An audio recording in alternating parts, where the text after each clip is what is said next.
ladies and gentlemen, welcome back to the channel. Welcome back to a live stream Q&A. And as you can see beside me on the screen, I'm not myself tonight. I'm actually joined with some company, somebody to create a bit of dialogue with. To my right hand side, it's one of the co-hosts on the Celtic the Thunder, ladies and gentlemen, Ryan McGinley. Ryan, how you doing, son? Oof, I'm tired. I'll be honest with you. I'm very, Tired? very tired. It's been a long weekend back and forth to Dingwall. But well worth it. Another 3 points for Celtic. I was back down the road quite chipper thinking about the Lewis Palma and my goal. That Lewis Palma goal in my head about 200 times when I was driving back. So, yeah, 3 points down the road, 8 points clear. Pretty good weekend. It's been decent. How was Dingwall? How would you rate it if you were to get a 0 to 10? Where does it land on the scale? I've never been. It's quiet out of 10 Is if it? I'm giving it a rating. I stayed over on the Friday because I didn't want to do 2 journeys in the one day. I wanted to split it up. There's something in Dingwall that isn't in Coatbridge. A Chinese that has a card machine. So I could just pay contactless. I've never heard of a Chinese with a card machine. I didn't have Dingwall as the Silicon Valley sort of place of Scotland, but it seems to be the place. So shout out to Cookie Chinese in Dingwall. If you're looking for any Chinese goods from Dingwall, then go there because I only paid £12.90 for my Chinese, so I can't really complain. Oh, that's not bad at all, actually. I'm ready to take a wee trip to Dingwall sometime soon. Granted, I wouldn't go specifically just for a Chinese. If you're going to do that, you'll be disappointed. I'd go for a Celtic game. So tomorrow I'm away to Madrid, which is quite different for Dingwall, right enough. So that's the reason I've came on live tonight, ladies and gents, in case you're wondering. Also, just to address, if you're wondering what the loud banging is, I don't think I need to tell you, but it's the 5th of November, so the fireworks are going mad outside. You're just going to have to put up with it, bear with it. I'm sure it's probably the same wherever you're watching for as well, as long as you're in the UK. But I am away to Madrid tomorrow. I begin my pilgrimage to the Wanda Metropolitano. So I thought we'd just jump on live and have a gab, Ryan, because we had the podcast on Thursday, of course, which was very, very political, wasn't it? It was very... it was a deep one, yeah. Yeah, there was a lot of controversial discussion. There was a lot of opinions in that. Today, I guess we could just sit here and talk about, the weekend, how we felt, and obviously how big Wednesday is, which... is the next point of attention for Celtic. But I guess we'll start with what we seen yesterday, Ryan, at Dingwall, a 3-0 win, where I thought we played really, really well, considering as well, Ross County went down to 10 men, which can always make these games harder. You see how congested a small park like that suddenly becomes. I thought we dealt with it really well, Ryan, and it maybe put a lot of the doubters... I gave them a little bit of rest for a minute after what was a couple of dodgier performances beforehand. Yeah, as we spoke about on the podcast, that was one of the many things that we spoke in the podcast, which is available on your channel, of course, the Celtic the Thunder. I think there was the 99th episode. Yeah, I'll do that. 98. I'm getting ahead of myself, see, I'm already thinking about the 99th one, that's it, after a spectacular victory in the Wanda Metropolitano. So, got to manifest that into reality. I've also got to apologise because I've got this weird case of the giggles. It's just hitting me. I'm trying to cool that in a wee bit. I don't know why. I don't know what I find funny about face. Maybe the banging in the attic, I don't know, but I apologise in advance if I hit the giggles. I can feel it in my cheeks, but I must just be happy to be here. But sorry, what was the question? How did you make the performance? How did you enjoy the Saturday? Performance was good. Yeah, it was controlled aggression is what I would say in the game. Celtic were never really in any deep trouble apart from right at the very start with the first minute with that Jordan White opportunity, that ranked quite highly in the XG. Well, I mean, I'm going to go on and talk about XG, but that was their highest chance, and it was in the opening minute. There wasn't even a minute on the board when that came through. So, they had that chance. The game obviously changes with the 10 men, with the sending off. From where I was standing, or where I was sitting rather, it looked as if it was just a yellow, in all cases, just a late challenge. Mm-hmm. Then the replays came through on my phone. You're like, that is an absolute shocker. Yang's lucky to even be walking after that. It was a disgraceful challenge and well worthy of the VAR review. Shows that VAR needs to be in the game because, that would have been headline news if that wasn't given as a red card, in my opinion. Yeah. It would have been a shocking decision.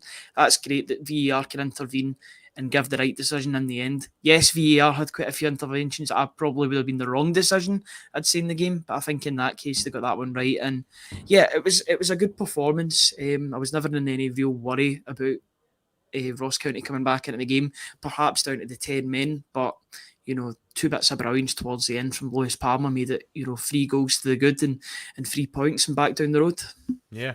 First, before I go any further, I like to shout out my donators, and I can't do the name any justice here. I'm going to feel terrible for the pronunciation, but Wojtek Kostovsky. I knew I could say Kostovsky, but it was the first name. But thank you for the 100 Czech koruna, I believe. Koruna, is that their currency? I think it's Corona, that's it. How are you guys? Corona. Whatever it is, right? Thank you for the donation, Wojtek. How are you guys? Hello from Sparta Prague fan. Good luck for your upcoming matches. I watch Celtic here in the Czech Republic every time. There's good match reactions from you. Well, thank you for the donation. Is it this week that Rangers take on? Yeah, Sparta Prague go to Ibrox. Well, best of luck to yourself, mate. Get a good result. And also, thank you to Scott Love for the 4.99 saying last time we played a Spanish team in the Champions League on the 7th of November was 13 years ago against Barcelona, and we all know how that went. Well, we'll talk about that a little bit later on in the stream. Maybe the stars will align once more, but thank you for the couple of donations. I see people asking what the currency exchange is. I believe 100 over there is £3 or something here, I think. It's always one of those deceiving currencies, but it's always appreciated. All these super chats. Yeah, I know. Thank you to Stuart as well with £8. Say, good performance yesterday. Palma's goal was a beauty. Maybe Tuesday will be the night we get a positive result. Simeone has no class. Thank you very much, Stuart. Appreciate it. Let's talk about Palma, because I've seen a few interesting tweets about Luis Palma, Ryan, and what you put up. One of them talking about his stats and his opening. Just put up his stats. What 10 People games don't like that. as a Celtic player? Listen, I mean, stats are stats at the end of the day. They don't paint the full picture in football. But what I will say about Luis Palma is he has been really impressive for me since coming into this side, and not just the contributions to goals. What's that? 4 goals, 4 assists now in his opening 10 games, which is fantastic as it is. But the quality of what he's doing as well, the goals that he's scoring, he's bringing something to the side, which I wouldn't say we were necessarily lacking. We have players who can score good goals. We've got Turnbull, Jota was able to do it. We've seen Abada score great goals, Kyogo score great goals. We have that in our side. But Ryan, a lot of people were concerned when we lost Jota that we lost flair and we lost somebody who could spark up a game with a moment of magic. Luis Palma, in his opening 10 games, including that goal at Ross County the weekend, he's shown exactly why he's been brought in as the Jota replacement that people were so desperate to have. Yeah, absolutely. I think it's almost as if Jota has mutated into 2 players, and we're trying to get the 2 of them going in terms of Palma and Yang as well, who I thought was very, very impressive yesterday in his own right. But just talking about Palma, we had to replace those goals and assists. That's what was so...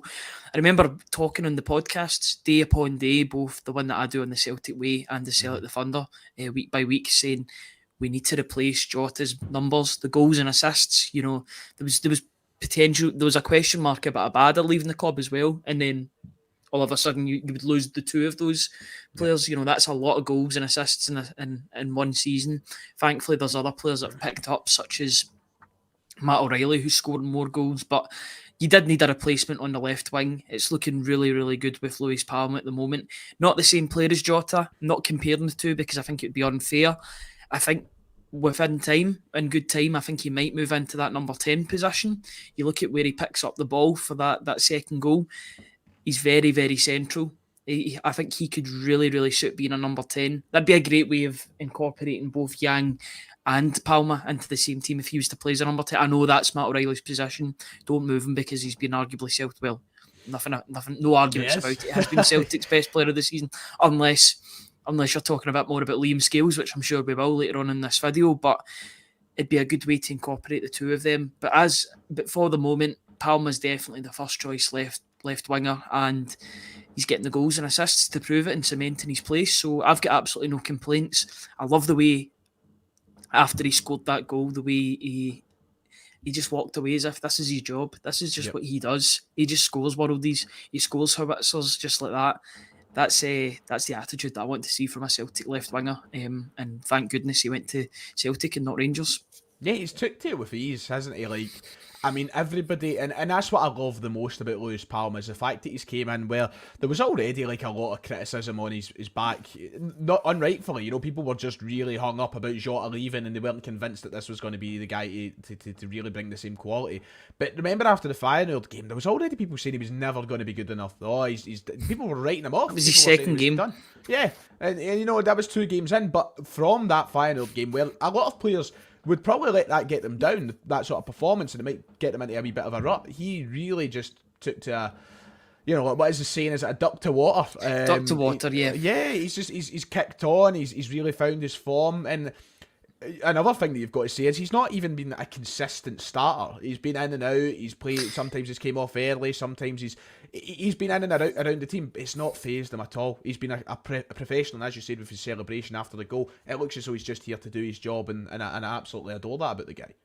Yeah, I think he put up something on his Instagram in the last hour, which was like that goal to some trap music as well, some Metro booming. So he's clearly into that sort of music. No complaints about that whatsoever. You know, good taste and all that. But I like that he's brought this sort of brand to the left wing as well. That he likes being on social media. That he likes being quite brash. I seen him walking. As he was just about to do warm-ups when he'd arrived at Dingwall. Yeah. He was the most wrapped up person in the stadium. It's as if he's never felt the cold before in his life. It must be some difference for Honduras to Scotland. Honduras to Greece, to Dingwall, to then Scotland. Aye, exactly. He's probably gone through a culture shock and a half at the minute. Which is also something like, look at the amount of players that we've had. We talk about, talking about somebody coming for Greece. We had a guy, Vasilis Barkas, who obviously came here and really struggled to adapt. It obviously just didn't go well for him at all, and of course, different circumstances coming during COVID. But hats off to Lewis Palma, because he's came in and, as you said, he might be wrapped up in Dingwall, but he's loving it. He's smiling. He looks as though he's enjoying himself, and that's always important in a football player. Yeah, he certainly heated up Dingwall with those 2 goal contributions. First, the goal, which is an absolute screamer. I've watched it. I'm easily about 25 to 30 times on a loop since it's happened. I think it's probably my favourite goal of this season. And there was 2 really good goals. In fact, 3 goals when you think about the cross into James Forrest. Yeah, the build-up was great. 15 consecutive seasons that he scored a goal. You don't do that if you're a bad player. I know he's winding down a bit, but the fact that he was there in that area just shows that he's still got that killer instinct to look for the finishing touch when it was coming towards him. You know, with the amount of chances that O had in the game, he would have been desperate for a chance just like that. It just happened that Forrest was in that position, and he managed to get the diving header. Don't know if I'm going to call it Larson-esque, but it was a diving header all the same. I think he'll take it no matter what way it comes, and he seemed delighted. He was doing the post-match interviews as well with the media, and he was in really, really good spirits, and he was kind of talking about being that. He kind of laughed off the suggestion that he was a mentor to Palma. In my head, that sounds weird as well, because James Forrest has always been young James Forrest. What age is he now? 31, 32? Yeah, I think so. The fact that there's just about 10 years of difference between those 2 players, but he was saying that he can learn things from Palma as well as vice versa. And that's a great attitude to have, I believe. Oh, absolutely. If anybody can learn anything off new players, older players, young players, you may as well try and upgrade your Arsenal as best you can. So, talking about somebody who's upgraded their Arsenal, I'm going to move on to somebody I know you've been dying to speak about. You've mentioned them already in this stream. You mentioned them. I'm on the train now. I'm on the scales train. So is that you, like, fully on board? Yeah. Just, like, he's Celtic's best defender at the moment. Yeah. I think statistically, he's shown that. Now, the stats bomb piece that I did today that's on the Celtic Way website, if you're interested in that, I was looking into all the different statistical things. Key passes, Scales is in the top 5. Shooting, Scales is in the top 5. On-ball values, Scales was Celtic's top contributor with like 0.74 something. Now, that is unheard of. Usually you see players like have 0.20, 0.30 on a good day. For Scales to get that, it was almost as if he was playing a sort of quarterback role, and you've seen that mostly when he was trying to play the ball to Kyogo with that sensational pass in the second half. Tried the same with Turnbull. They both found their target. It was just poor finishing from the 2 attackers. But the transformation that Scales has had, and I've got to give credit to Aberdeen as well, because they will have brought out that confidence of him by playing every week, both in a poorer team under Jim Goodwin and then a better team under Barry Robson. Having those experiences has moulded him into becoming a Celtic player. He gives us so much balance in that defence. The fact that he's left-footed, he's playing on the left-hand side, and Carter Vickers is playing on his preferred position. The two of them are a great partnership, and I'm really enjoying the two of them play. Yeah, I mean, some people might say he was unrightfully robbed of a goal on They would be correct in saying that. Yeah, he was really unfortunate to have a goal taken off him, and it just shows you. I think that Scales has done a tremendous job at that as well, coming into this side. Not only being as good as he has been defensively, but obviously adding to the attack as well, because as you said, you used the term playing as like a quarterback in a quarterback role at the weekend. He was like on the edge of the box so much. The way that he was getting forward, the way that he was right there, it was brilliant. And then like I feel like since he's came into the team, Ryan, as well, I feel like even though we are still utterly hopeless at corners, apart from Saturday where we actually sent in a really good amount of corners and probably had some of our best chances from corners in a long time, but I feel like even when Scales has been involved, he's been in there and made himself a menace. Even if the delivery hasn't been there or we've been unlucky or whatever's going on, I feel like Scales adds a presence that maybe we've not had in the last couple of years, and that's always good. I think he's always hungry to get himself involved with goals if there's an opportunity. We obviously know that in his first run as a Celtic player, he scored a couple of crackers, and obviously now he probably wants more in that list of goals. So he's got so much that he brings to the table at the minute, and I think that for a long time, there's been a lot of people that have just been waiting for that 1 week where he doesn't perform, and we see the Liam Scales that we maybe thought we'd see. But I genuinely can't go into a game thinking like that, and I haven't been for 5-6 weeks now because he's just been consistently great. The confidence that he's found is unbelievable, and it's a real credit to Brendan Rodgers, the coaching staff, which I kind of wanted to talk about today a little bit. I mean, the relationship looks incredible at the minute, Ryan. You've seen the scenes with Brendan Rodgers, Harry Kewell, etc. at the weekend, but everybody that's managing to bring this quality that we never ever thought we'd see at Liam Scales it's almost like fairy tale stuff almost, isn't it? I've been calling it the Celtic Renaissance since he came back into the team. Now, I thought he was going to only be there for 2-3 games. He had the St Johnstone game. He had an admirable performance against Rangers in that victory at Ibrox, and I thought that was his moment. That was the only time that he's going to be in the team. But he did himself proud. He's managed to change the narrative surrounding him. He's not just. Now, I remember the joke going about that he was money laundering for Dermot Desmond with the Shamrock Rovers. I think with regards to money, the only money that should be talked about is how much more he should be getting a week, because he should be on a new contract now. Yeah, somebody brought that up in the chat. Chilpel said I think it was Chilpel. A new deal. I think it's Celtic's most important bit of business at the moment, apart from Carter Vickers, is getting Liam Scales on an extended deal. He has become a mainstay in that Celtic defence now. He is outstanding in every single game. It's not as if he's just going in and making up the numbers and doing well defensively. Yeah. He's now got that confidence that wasn't there against St Johnstone. I remember the St Johnstone game because he took about 8 or 9 touches. It was almost a Jack Hendry at Firhill moment where he had the ball for so long and didn't release it. Always says Stevie May was turning him inside out that night. Absolutely. But, he dusted himself down. I think he really listened to what Brendan Rodgers had to say with regard to individual training. And he did it against Rangers. And now he's kept it going. It's not just he's doing it domestically. He's been one of Celtic's standout players in Europe against world-class opposition. I thought he was one of the best players in the park against Atletico Madrid. I thought he was an absolute colossus at home. This is quite a turnaround, because I did say he was only a placeholder until Nawrowski comes back or when Lagerbielke is fully integrated in the team. Now it's Scales and somebody else. It's Scales and Carter. I was going to say it's Scales and somebody else. It's obviously going to be Scales and Carter Vickers, but the fact that Carter Vickers has had his injury problems, maybe he needs to get rested for some games. It's going to be now Scales and somebody else in that defence at the moment, and that's just testament to how well he's done. Yeah, and you brought up Nawrowski, you brought up Lagerbielke. It's nuts now to be in Welsh this situation. Too. And Welsh is obviously there. We're in this position now where, realistically, Nat Phillips will probably return to Liverpool in January, because, when Welsh is back and Nawrowski's fit and Lagerbielke's fit, really Phillips doesn't really have a place in the pecking order, and I don't think he's done enough to suggest he should be ahead of anybody in the pecking order. So you're left there in a situation where, like, Nawrowski and Lagerbielke have came in. Welsh has signed a new deal, and Liam Scales is just sitting here like, hi. I'm here now. So it really does give it a right shuffle in terms of who lies where in the pecking order. It'll be interesting to see how this season plays out. Because in my head, as you said earlier on, I don't want to use the term placeholder because obviously that feels harsh now that we've seen how good Scales can be. But I think realistically, we were all thinking, well, it's going to long term be Cameron Carter-Vickers and Mike Nawrowski. But who knows, come the end of the season, Scales could be playing week in, week out. We just need to wait and see. It's going to be interesting, isn't it?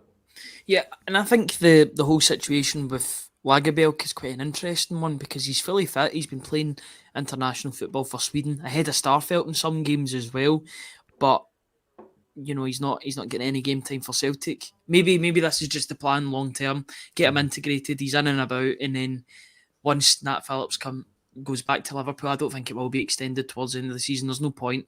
Yeah. You might as well make your own players rather than having another guy on loan. Who may or may not be guaranteed to play a certain amount of games. You're better off having your own players, your own permanent players that you can build up and make into better players as a result. So, yeah, I think having a core group of Liam Scales, Carter-Vickers, Lagerbielke, Nawrowski and Welsh, that's more than enough. And there's other players that can cover as well in a real emergency, like the likes of Tomoki Iwata, but hopefully that doesn't need to happen. He can play more in the midfield role. But, yeah, I don't think I've seen the defensive position be this stacked in a long, long time for Celtic. It's crazy, isn't it? It's a great headache for Brendan Rodgers to have. We just need to stay away from all these injuries that we've been picking up. Hopefully that's when everybody's fit and everybody's back. It's just, back to normal. Nobody's out. We have our full strength side to pick from. But yeah, we've ranted and raved about that. Before we move on to Atletico and have a wee, because I want to talk about Atletico and then I want to do the Q&A as I normally would, get some questions, answer some questions, the way that we would at the end of the podcast. So stay around, everybody. We will be getting you all involved. Before we move on, let's get a wee middle segment here. Usually we'd have the half-time quiz, but I'm going to ask you for your half-time opinion, Ryan. Are you ready? Mm-hmm. What's your thoughts on Bonfire Night? Are you a fan? I've got to say I've changed my opinion very, very drastically. I've done a 180 since I got Daisy, my dog. Does she hate it? Daisy doesn't even mind it, but it's just the thought of dogs in general being scared in the house. Sad, I think we've all seen the videos of the dogs shaking and being scared in Bonfire Night. And I don't get the big appeal, to be honest. Guy Fawkes, that was over 400, 500 years ago now. What we celebrate? It's good old British tradition, Ryan. It's British tradition. They'll try to take our tradition. I'm joking, by the way. For anybody who thinks I'm being serious. And I've never liked it. Genuinely, I've never been much of a fan. I see people saying, "Nope, it's a pain in the arse." I've never really. When I was younger, so I stay in. For people who don't know, I'm from a scheme called Garfamlock. Very famous, very huge. Back in the day, before they built all the new houses, right, there was always 3 bonfires, right? There was always one where the old football pitch used to be. There was always one at the end of the Gartlock Road. Not the Gartlock Road, the Tillycairn Road. And there was always one down in Gartlock Road, right? There was always 3. See, since they've built the new houses, nothing. You never see a bonfire in Garfamlock. It's died. It's died. So it's never really been the same from when I was younger. Now I just try and turn the music up as loud as I can. And I pray for the wee dogs. I feel sorry, because I remember wee Banjo, man, his dog, he hated it. He absolutely hated it. I always felt sorry for him. But on that note, have you been up the fort today? I heard it's mental. Oh, I've been up twice. I had to get some last minute things for Madrid tomorrow, and oh my God, you can't get moving. They had wrestling on up in the fort. They had it in the car park. Couldn't believe it. I was walking out of boots, and all I heard was the following contest is set for one fall. I was, oh my God. Manic, mate. Manic. Garfamlock's packed with motors. It's horrible. There used to be a big one where I'm from in Coatbridge, just at Dunbeff Park, but I don't know if they've been doing it recently. Council cuts and all of that, but it's probably for the best as well. It's fireworks, in it. You've seen them before. You've seen them once. You see them loads of times.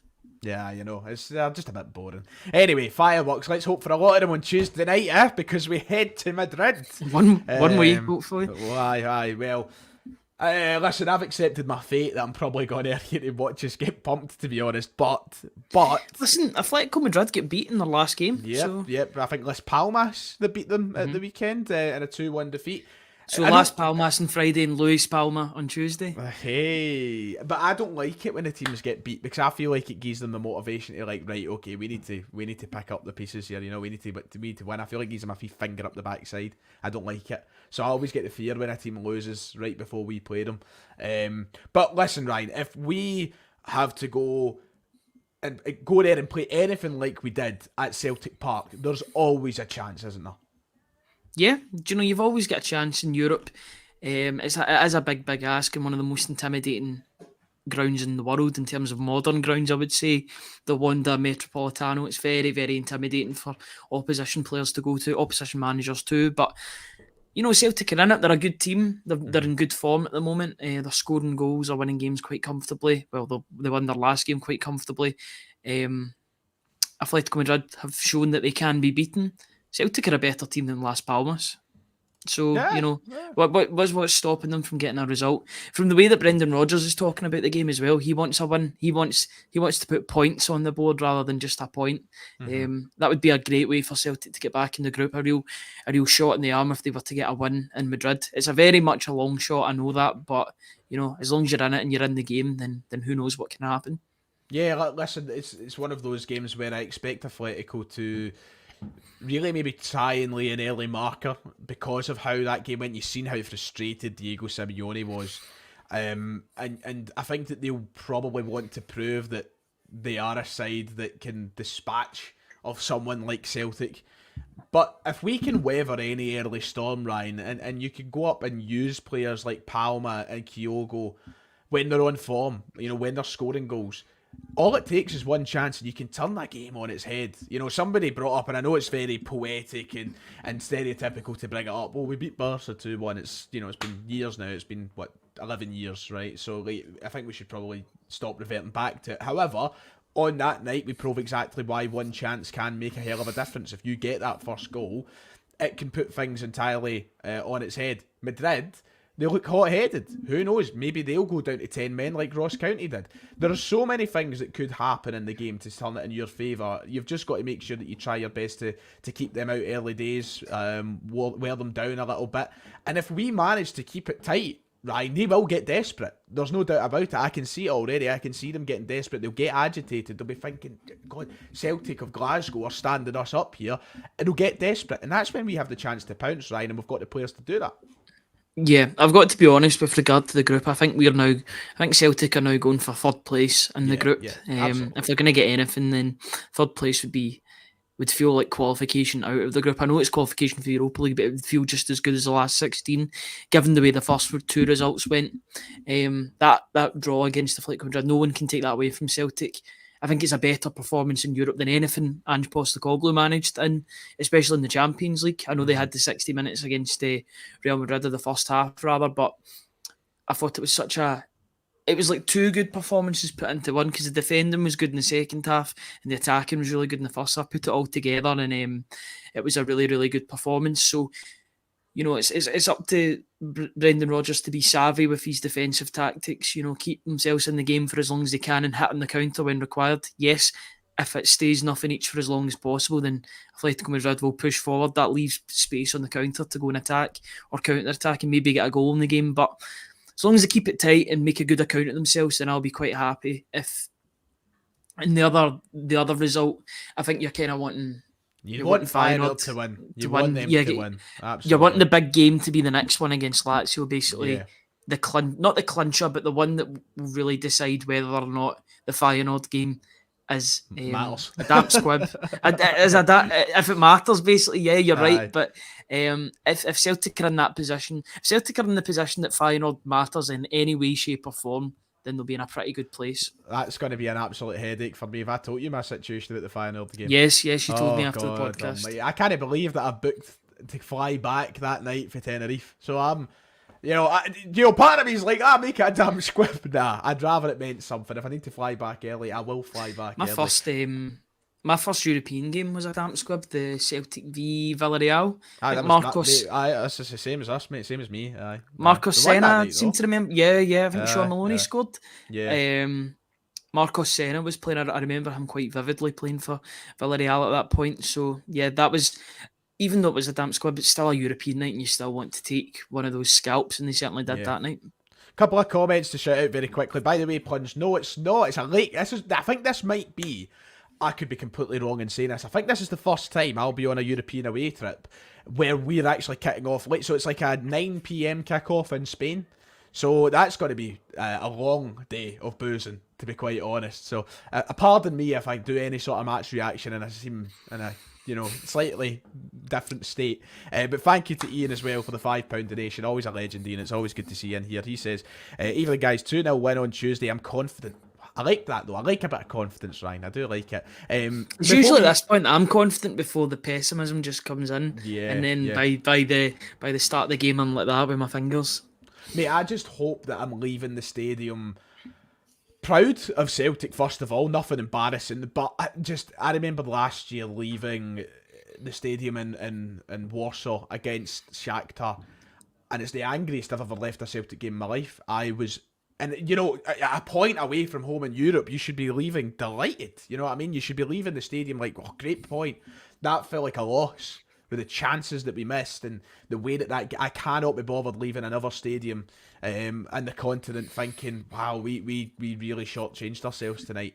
Another game where we could have had 3 points. We don't. It's either a proud loss for me or 3 points. That's what I want. I think you can deal with getting comprehensively beaten because then there's no chance in the game, and that's been the result for most of the game. You've known that you were going to get beat convincingly. It's those what ifs. You don't want a what if scenario where you're replaying certain chances. I know even with comprehensive defeats, you've got those what if moments at nothing each that maybe they've got a half chance that you just over dramatizing your head has been this massive moment when it's probably like a speculative effort, but it's something to even just cling on to in a European game. You'd much rather be comprehensively beaten than be like what if, because it's the hope that kills you in the end, isn't it?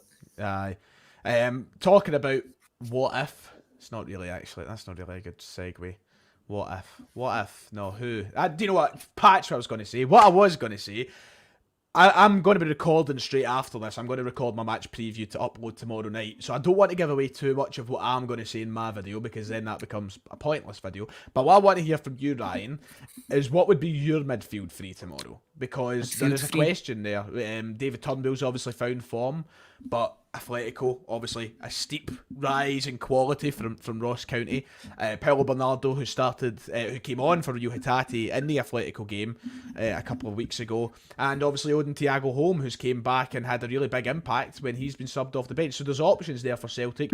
I'm not going to give my answer, and I'm not even going to try and dispute yours because, as I said, I'm going to keep it for my video. Who would you start out of the centre mids tomorrow to join, assuming Matt O'Reilly and Cal McGregor? Yeah, I think it's, for me, in as much as I would love it to be Odin Holm, he's just, I wouldn't want to fling him in that game and then something else happens, like a red card again, or, a poor performance that really sort of puts a dampener on his progress, because I just think these past couple of games that he's came onto the pitch, he's looked like a really, really solid operator. Somebody in a couple of years' time, I think he'll be Celtic's best midfielder in a couple of years' time once he's got that game time under his belt. I just think he's got everything required to be a modern midfielder. As for Tuesday, and although Turnbull has scored in the last two games, I'd probably be a wee bit more savvy and play Paulo Bernardo, because he's going to give you that work rate. He's going to give you the pressures that he did against Atletico in the home leg. I think it's got to be Bernardo for me. Okay, right, interesting. I'll talk about mine. I'm just going to bring up a few comments before we go into the Q&A segment in a moment. We've got, so first of all, Chilpel said it's the midfield we need to win on Tuesday, so obviously that makes it... No Rodrigo de Paul for Atletico Madrid, yes, though. Of course, that's right. Bernardo all day, there's a fly. Go away, fly. Bernardo all day, played in Portugal, used to the heat and has already played in the Champions League. Turnbull on the bench, he's only good at shooting from outside the box. Bernardo's done really well, I'd start him. Let's see, Bernardo, but it'll be Turnbull. Turnbull should get a shout. So there's quite a few differing opinions in the comments section. People kind of split on Turnbull and Bernardo, but I feel like there's a leaning towards Paulo Bernardo. Go on, you go. I was having a chat with somebody yesterday, and it feels as if now Turnbull's had a lot of these great moments in if the person who said this is watching, then I'm sorry for totally stealing your point. I think it is such a valid point. But, I don't remember Turnbull really doing it in a big game. He always does it in the smaller teams or in the smaller game. Yeah. I'm trying to think of a game in which it's always really like I always AZ Alkmaar, maybe. Yeah, maybe.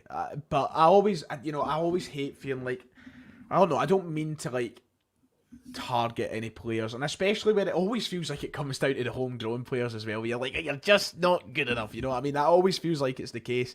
But I don't know. I do agree with that point. Like he played really well against Ross County. He did. I thought it was great. Away from it. It was a brilliant performance from David Turnbull at the weekend. But and this might give away what I'm going to say in my match preview. But you can watch that tomorrow if you want to hear more. I don't think he's the kind of player who's against Atletico. I've just not seen enough evidence to suggest that he's the guy you want running your midfield. You know, he's got the advantage of hitting a good corner. Set pieces are obviously important, but do you sacrifice everything else that a workhorse in the middle of the park might give you just so you can have a good corner? Yeah, because he's not a workhorse, that is for sure. He's a luxury player. And listen, that's not even a slight on David Turnbull because he's obviously got a distinct style and that works for him. And he's obviously had a lot of troubles with injuries. He's had really bad leg injuries. So he probably can run up and down the park for 90 minutes. So it's absolutely no... I'm not giving him a lot of grief. I'm not meaning it in a bad way. But he doesn't run back and forth. He's not a workhorse player. And let's be real, you know, he hits a long shot. Are we going to get many long shots against Atletico? Are we really? I don't think so. I don't think that's the case. So, I don't know. I don't want to go in on him two-footed or anything like that because he's used at Celtic. He contributes to what we do. But I do agree with a lot of people saying that, don't they? Like he's never really turned it up against the big teams, and I can't think of many examples in my head either, really. You think of even games against Rangers? I know he did score in that 4-0 game last season, but that was pretty much a gift from John McLaughlin. See, the thing is, right, like it's all very well and good talking about Turnbull having a good game at the weekend, and he did. But one problem that David Turnbull's got at the minute is inconsistency. He's not played consistently probably since the season where he was Player of the Year. Like ever since then, he's been hot and cold, and at this level, especially Champions League level, you can't trust inconsistency. You need to make sure you're playing the player that's going to give you the best. And you might get that with Turnbull, but there's also an equal chance that you're not going to get it with Turnbull. So there's a lot to it. I think there's a mental thing with Turnbull as well, and I don't want to harp on about this too much because it might just be a load of rubbish, but I always feel as if Turnbull worries about getting injured again. Now that's something that will subconsciously, whether he thinks about it or not, it will be in his head because of how big that injury was. Yes, it didn't happen when he was on the pitch. I don't even know how it happened. It got picked up in the medical the first time around with Celtic. Right. But there must be something in his head because he was playing with such a freedom at Motherwell. I remember him playing for Motherwell and he was the standout player. Celtic only really go and sign players in Scotland if they're standing out for their current team. Turnbull was doing that. He was the linchpin of the Motherwell team. You know, he was getting all the goals. Him and to a lesser extent, was it Jake Hasty that was playing for Motherwell as well? The Rangers signed. I don't even know where he is now, to be honest. Right. But sorry, did I forgot about that? I remember they used to think he was the better one of the two. That notion lasted very long. But Turnbull, I always think players coming back from a long-term injury, they're never really the same. I just wonder if Celtic have never seen that Motherwell version of Turnbull. I don't know how you reverse that, if it is reversible, but you know, he's definitely a very, very talented player. You're just hoping that he can get to those levels. Yeah, and I feel like in order to get to those levels, then he would have to sign a new deal. I feel like the majority of people in my chat anyway on this stream pretty much agree with this statement. If you would just put it simply, like he's good enough for Celtic. Of course, he's a really talented player. Is he good enough for the Champions League? That's a different conversation entirely, isn't it? So I feel like that probably sums up a lot of how people think about David Turnbull. But listen, he needs to just keep going with what he's doing. If he has a performance like that again against Ross County, against Aberdeen or whoever he plays next, then he gets himself into these conversations, and ultimately that's good for him, that's good for the club, and maybe we'll be talking about him being a surefire starter someday in the Champions League. But right now, that is the position up for debate, I think, for Tuesday night.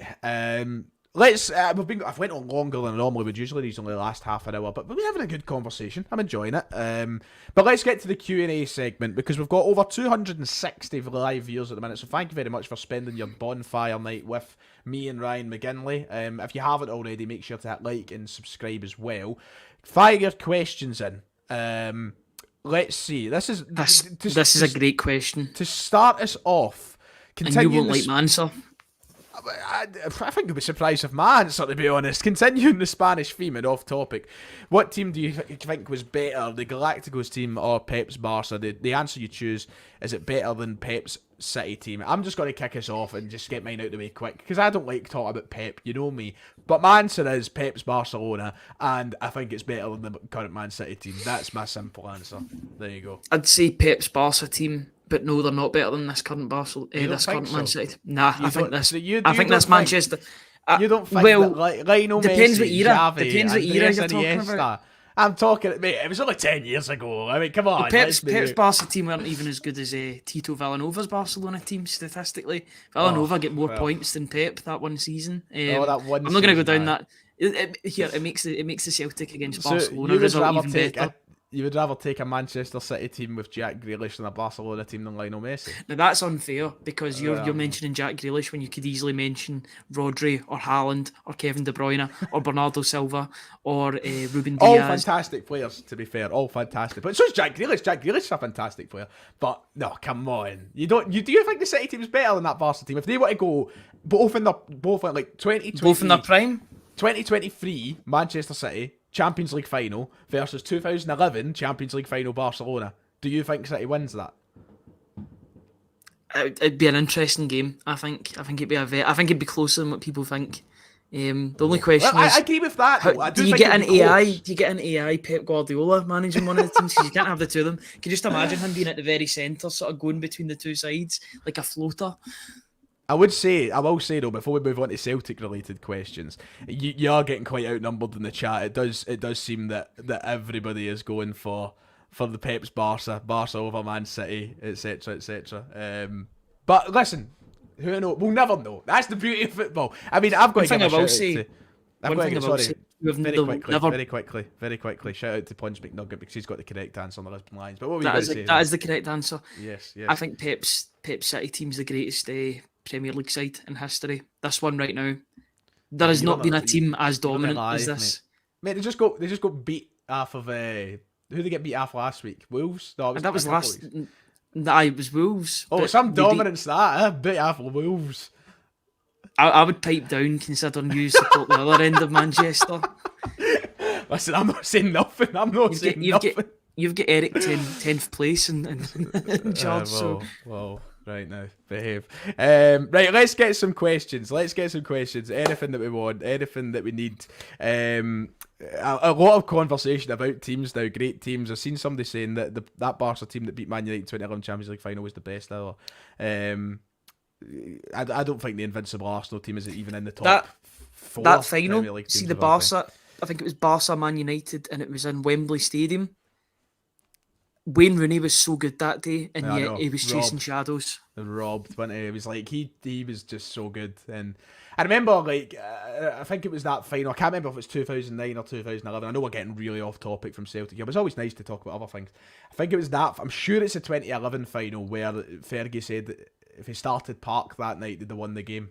He says his biggest mistake was not starting Park, because he would have just kept on Messi like a dug-air fucking beetroot the whole game. But obviously, he didn't start Park. It's a very different. It's easy to say that in hindsight, but it's very, very difficult to. Yeah. That was before Messi was even in his prime. I'd say his prime was like 2011, 2012, 2013, that sort of era, where he was just incredible, the amount of goals that he was scoring.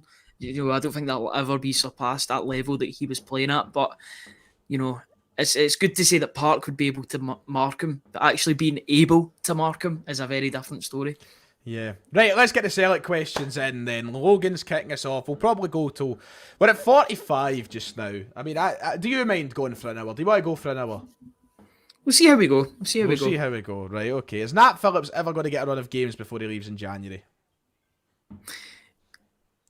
I just don't see the point, unfortunately. And I know that sounds absolutely terrible, but I'd rather that Celtic look after their own players and get their own players back into the starting lineup rather than playing a lone player who's only going to be there in January. Yes, it could get extended towards the end of the season, but by then you're going to have 4 or 5 players going in and out of the team. You've got to keep all of them happy. You've got the least loyalty to the player that's on loan, unfortunately, for Nat Phillips. He's been solid enough when he's came into the team, but I think he's solid but uninspiring whenever he plays, to be honest. He's not a player I'd be shouting for to start in every game, to be honest with you. I think that Phillips was brought in for one reason at that exact moment in time, and then he got injured. Listen, domino effect though, isn't it? It's like that way where if he didn't get injured, Scales wouldn't be where he is right now.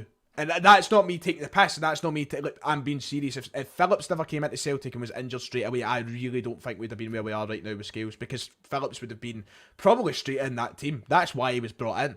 It's just one of those things where the effect has had a kind of, it's tumbled down. So I'm kind of glad that happened, to be real, but I agree with you. I don't see much of a point in prioritising starts from him, especially when he's probably not going to be here. Thank you to Mr. Celtic, by the way, who's donated £10, which is very generous. And he says, "Do you think it's worrying Celtic is not scoring system-related goals? We seem to be relying on moments of magic or breaks in play. Yet Brendan Rodgers fans say amazing stuff. Really struggling against low blocks." I don't agree. There was a low block yesterday and they won 3-0. As long as you win games, I think it's, in terms of if you call it struggling, but if you're still winning at the end of the day, then I've got no problem with that, because you're problem solving within the game. You're managing to find a way regardless of how long it takes. It took a while against St Mirren, but got his goal, his well-deserved goal that he got at the end of the game. So if they're finding out the problem, if they're solving the puzzle, then I've got absolutely no problem with it. I think the third goal is a well-worked team goal.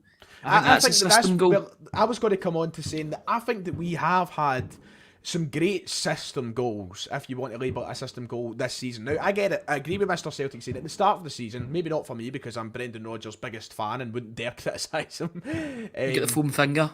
I will get it, right? I'll get it at the start of the season. There was worrying moments. There was, absolutely. There's no denying that. But I think that there has been a clear use of system in scoring goals over the past few weeks. I think we've seen that with the third goal against Ross County. I think that we've seen it against St Mirren.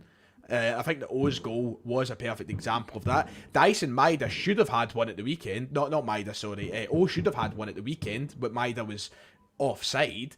I think there's been examples, and there's only 3 coming to my head. So I think it is there. I think that for some people, it's maybe not as clean as they'd like it to be. It's maybe not as polished as what they'd like it to be at this moment in time. But we are making really steady progress in making it polished. So I'm happy where it goes. But thank you, Mr. Celtic, for the £10. It's very much appreciated. Let's see, where else can we go? Where else can do the Rogic question? What this one here are you talking about? Yes. Prime Rogic or current O'Reilly? I don't know what I would. Oh, that's tough. I'm going to let you take the lead on this one, McGinley. Current O'Reilly. You take the lead. Current O'Reilly. And I absolutely love Tom Rogic, but O'Reilly gives you the defensive options as well. He's so good defensively, and now he's adding goals to his game. I think he will have a better career than Tom Rogic. Unfortunately, that'll probably mean that's away from Celtic in a couple of years, but Celtic are going to make a lot of money off of that O'Reilly, and yeah, I'm just enjoying him while he's here, to be honest. Glad that he got that break on Saturday where he could just sit and enjoy the game. He'll be running a lot on Tuesday, so as much rather he gets the rest for 90 minutes. Celtic still do the business on the park. He would have been there to come off the bench if Celtic weren't doing the business, but they had no problems, so he had that 90 minutes of rest, which was absolutely brilliant. Brilliant. I love that he got that rest. Do you know what? It's mad. It's a horrible question to answer because I love Tom, but I also love Matt. I don't know what I'd answer it. I genuinely don't. There's magic moments with Rogic that cloud a lot of people's judgment, I think. But Tom at his prime, Tom at his best, was a special player, But so is Matt. But do you know what? I'm going to, you know me, I'm not a fan of recency bias, but I'm all going to say O'Reilly for the one reason that I think that over the next few years, which you kind of touched on, I think we're going to see the level that Matt O'Reilly is going to go to, and I don't think it's necessarily Tom Rogic's fault that he never got to that level. I think injuries played a big part of that, fitness played a big part of that, but I think that ultimately makes the difference between the players that you've got there, so I'm going to go with Matt O'Reilly as well. Did Rogic ever put in a complete performance against Rangers that Matt O'Reilly did in that last game at Ibrox for 90 minutes? That level, I don't think he did. I'm not going to lie And that's to nothing you, against. Ryan. That's nothing against. I'm not going to lie to you. I Rogic. couldn't tell you. I can't remember that. Like, that's one thing I'm terrible at, is take myself back to how certain individuals played in certain games. It's like, moments. I'm People remember terrible at moments, it. but the way I look at football now is completely different now, just due to the job that I do. You just look at some of the stats that go along with things, the way that players move, the way that players react to things, and their behaviours on the pitch. I just think Matt O'Reilly's a prime example of everything that you should do both on and off the park. Not to say that Rogic wasn't that. Rogic was a very, very special player and definitely worked for a multitude of managers. Even though he didn't break into the team under Lennon the first time, he was still playing from the second time round, playing under Dyla, playing under Rogers. 3-4 managers can't be wrong about a player. It shows how good he was. Big moment at Hampden, best day of my life, arguably. In terms of supporting Celtic with that invincible treble. But I just think the magic moments are beginning to come from Matt O'Reilly, starting off with that one against Hearts at Tynecastle. But not just his goals, his assists as well. The perfectly weighted header to who was that to? Perfectly weighted header to Kyogo at Ibrox. You've got the perfect pass to Kyogo in those 2 games in Europe as well. It's not just goals, these special moments, it's the assists, and he's definitely getting loads of them. Yeah. Shout out to Mr. Celtic again for £5. He's loving to come in and really try and spoil my Brendan Rodgers parade, though, I must say. But thank you, we do appreciate the donations. He said Ange had Celtic scoring having 5-6 games in a row playing like the Hearts performance this year. This year feels like we have one good game and 3 stuffy ones. But then at the same time, I always come back to the same rebuttal.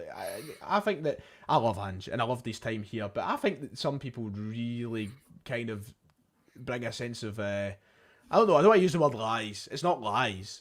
But there was definitely runs during the Ange era where we weren't playing pretty every game. I mean, from February or March onwards of last season, we were pretty poor. And I never complained about it because that happens in football. You've got to take the ugly wins. You've got to take the ugly side of the game. And I remember in Ange first came in, first 6-7 months, we were some games we were scraping by, Ryan. But thank you for the donation, Mr. Celtic. £2 as well, saying might be something to do with signings January, which is obviously huge, Ryan. Our attentions will turn to January very quickly, where Brendan Rodgers will have a lot to do. Yeah, it sounds as if he wants quality instead of quantity with regard to his players. Fed up with the development players or project players, whatever adjective you want. You want to describe these players as he wants the real deal to come in to sort of supplement these young players. It's a good core of young players that are only going to get better as the months and years go on. But I do think we need a couple of older heads in there, maybe another midfielder, another winger perhaps, and definitely another striker as well. As good as this old renaissance has been as well, this mini renaissance that's happening, I would like to see a third choice striker in there as well to just take the load off those 2 players. Yeah, that would be nice. Right, we'll go 3 more questions and we'll end it, right? 3 more. Let's go through them quick fire or such. I'm trying to look for the 3 best questions. See one from Kaiser in there, which I'm not going to pull up on the screen, but don't worry, the answer is 0. It's not my calling. Kaiser. I can only speak for myself, but I've not had any. Nah, never. I've had a few packets of Chris. If you count that as the munchies, but I mean I've had nothing to supplement that. Let's see. I want to see. Oh wow, Max said he would take Martin Boyle over on the wing. Me too. If it's the wing, yeah, absolutely. I wouldn't play out wide either. I just think that I've got a funny feeling that Celtic will go back in for Kvistgarden, the boy that's at Brøndby at the moment. That looked very close to happening in August time. So I think they'll go back and maybe look to rectify that one. The players seemed keen on coming to the club. I've not really kept up with him since then, but it's just all the notions that were happening after that. I think Celtic will go back in for him. But the thing is, he's very, very similar to Kyogo and Maeda in terms of his height. He's not the tallest. I think he's only 5'7", 5'8". You're taller than me, so I can't really say too much. But yeah, I don't know. I'd maybe want somebody. I've been. Do you know who I really like the look of? And I was, at first when I seen people bringing up his name, right, I was like, people are only saying it because he's da. But then I looked into him, and I actually really liked the look of Sidney Van Hooijdonk. How's he been doing this season? Has he been playing? I'm not sure. I I've lost you for a second there. The lag you? was there, but Was it? all I heard was just buffering, and then Right. Sidney Van Hooijdonk. It's as if Sidney Van Hooijdonk saved it all. So I remember back in the summer window, people were saying, "Oh, we're getting linked with Sidney Van Hooijdonk," and I was like, "Oh, people are only interested because of his dad." I was like, "No, I don't want him." Then I remember his record for Heerenveen. I know. Then I looked at his record at Heerenveen. I was like, "You know what? I want him." But he's only played 5 times this season. He does seem sort of out of favour at Bologna.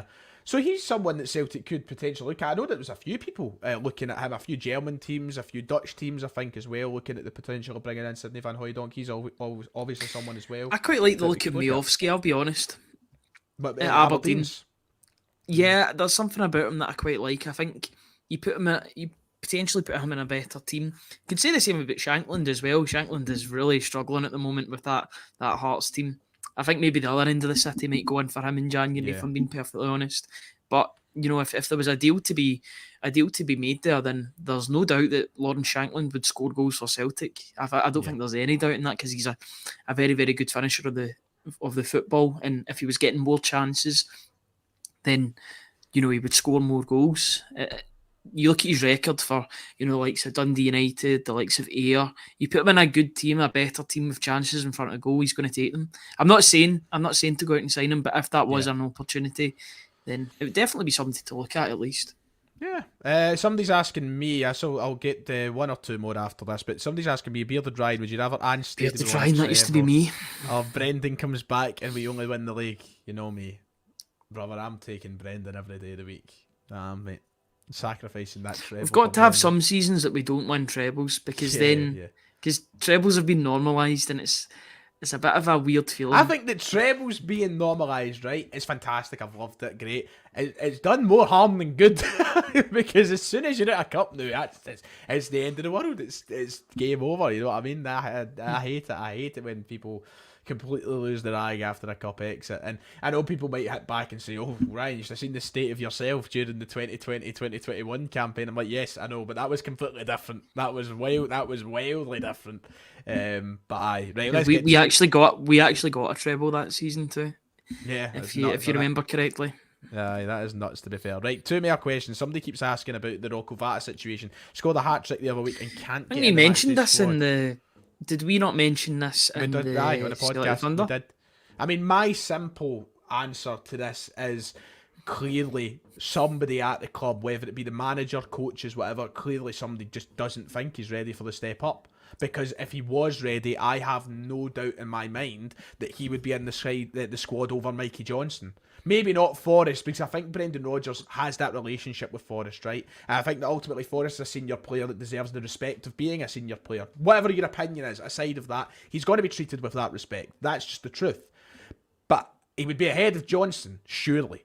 And he's not. But there's got to be a reason for that, right? And I don't think it's as black and white as what some people are making out. I think that there's a reason why he's not been coming into these sides.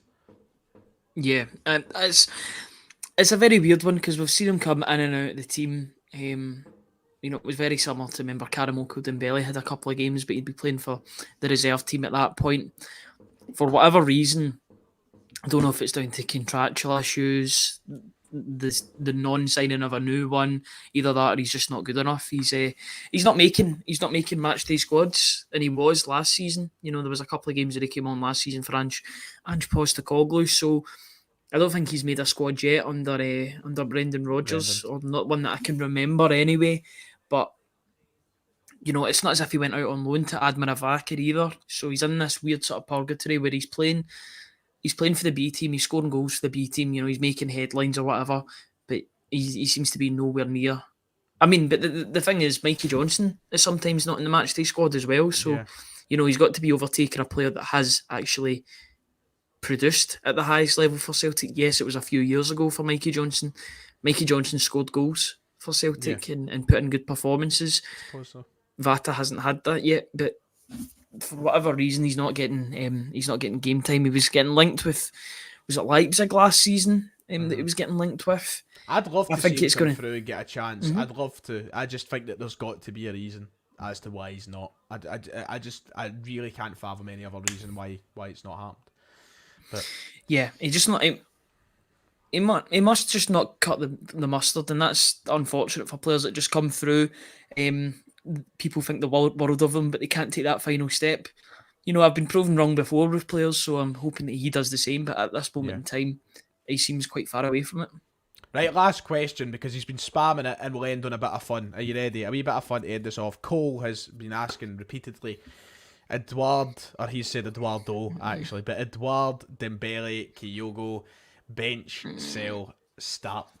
You're shaking your head. Is it a tough one? Can I plead the fifth here? Yeah, I played the fifth. No, I'm not letting you plead the fifth. You've got to answer. It's got to be start Kyogo. I would agree with that. I think I'd go start Kyogo as well. Kyogo's had the... Well, this is a horrible list. This is horrible. I think if I was to... I'll go through mine rapid. I'm going to start Kyogo, I'm going to bench the man behind me, and I'm going to sell Eduard. That's my three.